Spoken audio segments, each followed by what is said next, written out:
And there are a lot of people who like say, "Oh, I love hip hop," and they listen to more hip hop related content than they actually do the music. You just talked about how media is in a strange place. I saw Joe Budden had an interesting answer to a question when somebody asked him about rap media personalities today and if they're bigger than the rappers themselves. And he said, well, yeah, they are. And he said he learned that by working with academics and realizing how many young people. I'm tired of Joe Budden. Why we have to keep talking about his ass?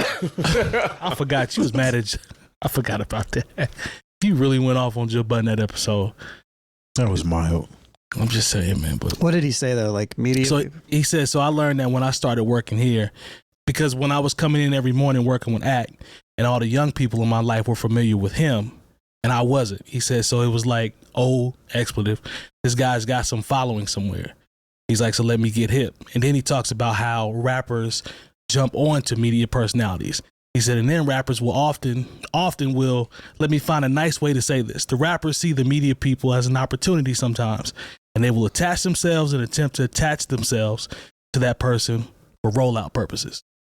So he's basically saying the media now, Charlemagne, academics, who will be another one? Vlad, maybe? I don't know. Vlad, I wouldn't say Math just yet, but I love his product.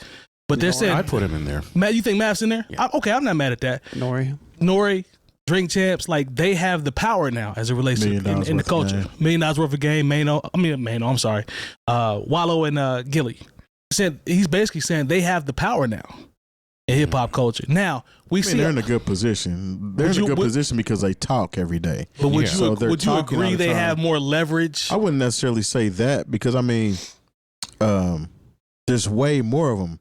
Like we talked about Arsenio Hall in the past, right? About how that was the only outlet that hip hop people had to go to in order to be seen. Perform, as far as media interview, yeah, Yep.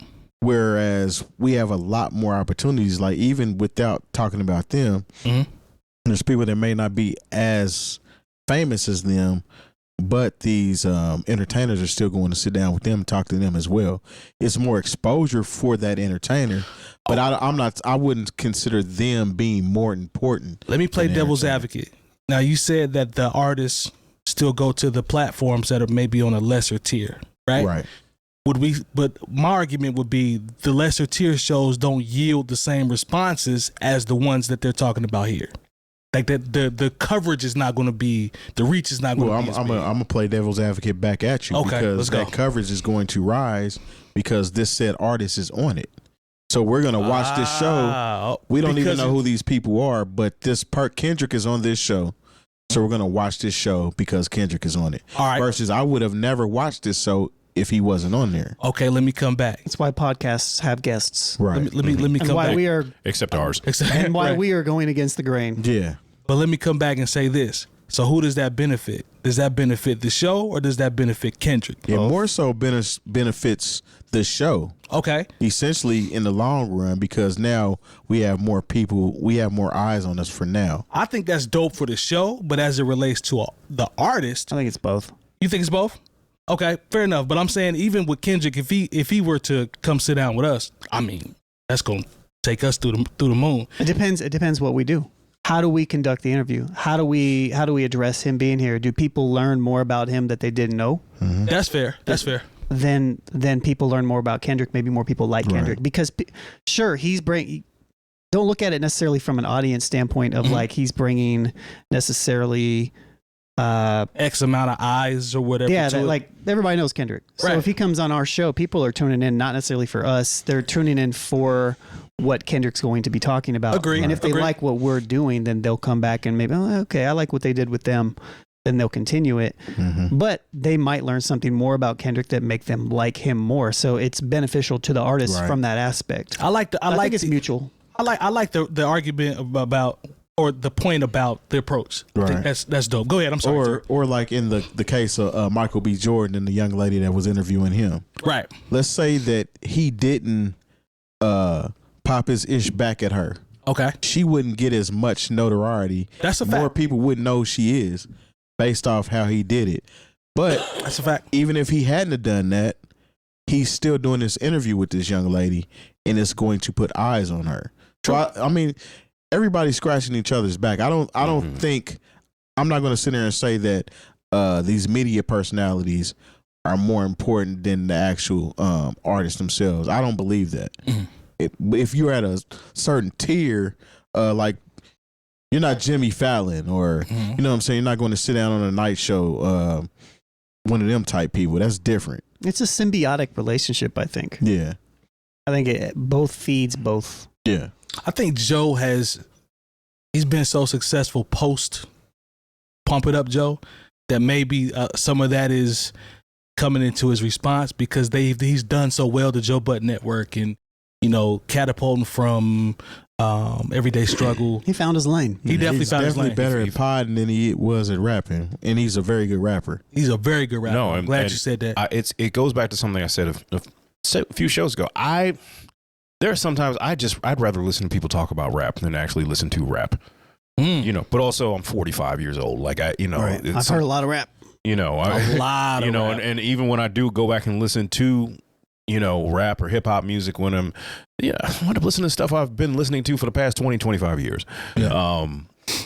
You know, it really takes something for me to be like, okay, I'm going to listen to this new album because I have to listen to so much music just in my, you know, in what I do for a living. Right. And I once you said, I think it was very important to point out the symbiotic nature of it, because part of what makes Everyday Struggle what it did, and then make, you know, of course, I mean, Joe Budden already had his podcast before that, I think.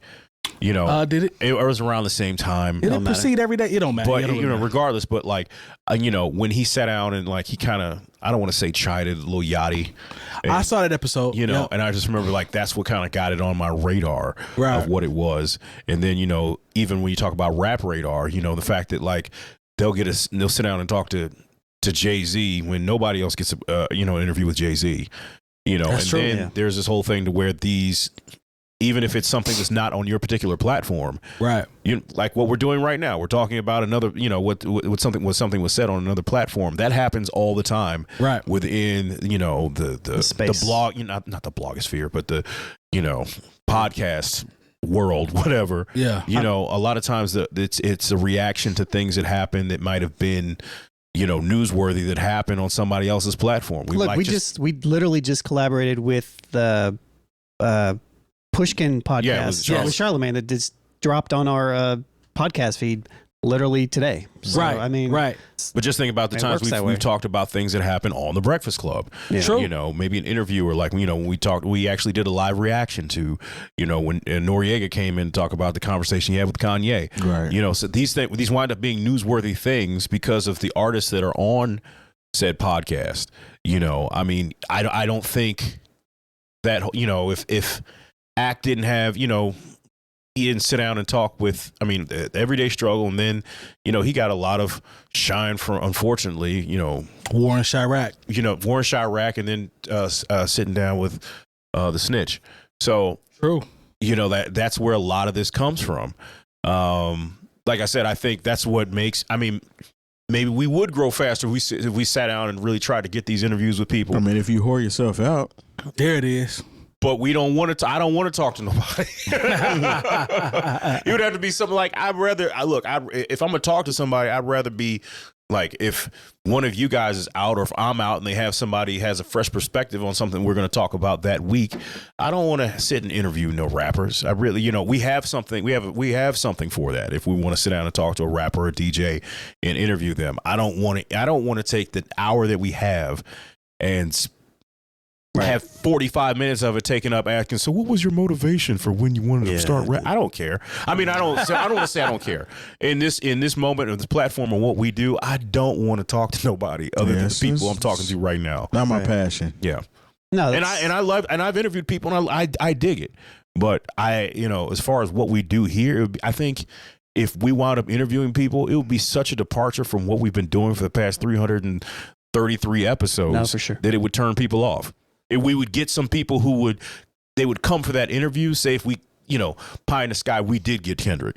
And then when we didn't have Kendrick, they wouldn't come back. Yeah. Agreed. I mean, I fall victim to that myself because there's a lot of podcasts that I might want to hear what such and such is saying. I'll only watch it because this person is on there and never watch it again. Yeah. So that's how I do Drink Champs. yeah. I mean, Sorry, I'm not. I mean, like I know. No, people that's like facts. Them, but No, like, that's facts. You know, I watched Chuck D on Drink Champs, but like there are some people I'm like, I'm not. I don't have 2 hours for this. Yeah. No, it's what it is. I think the shows definitely have a huge reach. But when Terry starts talking about, I don't know if it's 100%. They're just that much bigger. I see where you're coming from. I do see the reach that an Academics has. It's astronomical. Dude got like 5 million followers. But part of Well, this it kind of because depends on who you're talking to and what demographic. That's a good point. He even brought up the younger people knew who he was talking about. That's what he said when he brought up Academics, and he's like, "Who is this dude?" Yep. But if you're talking about another demographic that could care less about Academics, right? Which his core audience could probably care less about Academics. You know what I'm saying? True. What's his name? Joe Budden's him by himself, right? Versus him when he's with Ack. I mean, it gets him more eyes and more listeners possibly, but his product by himself is better than the one he had with him and Academics. In my personal opinion. But also, when you talk about like the influence, sometimes it comes down to the fact that look, Academics, he gets on and he might stream and get drunk and talk crazy for 4 hours straight. Yeah. Like I don't think I listen to 4 hours of rap music an entire week. And they're just people, and there are a lot of people who like say, "Oh, I love hip hop," and they listen to more hip hop related content than they actually do the music. Yeah, and that's where we are right now. But once again, that goes into people being interviewed, the controversies, people having beef. I mean, like, people just aren't really even as interested in the music as they used to, and that's part of the problem. And that's why people talking about they would rather get the cliff notes from a podcast than actually sit and actually have their own critical thought about a particular piece of art.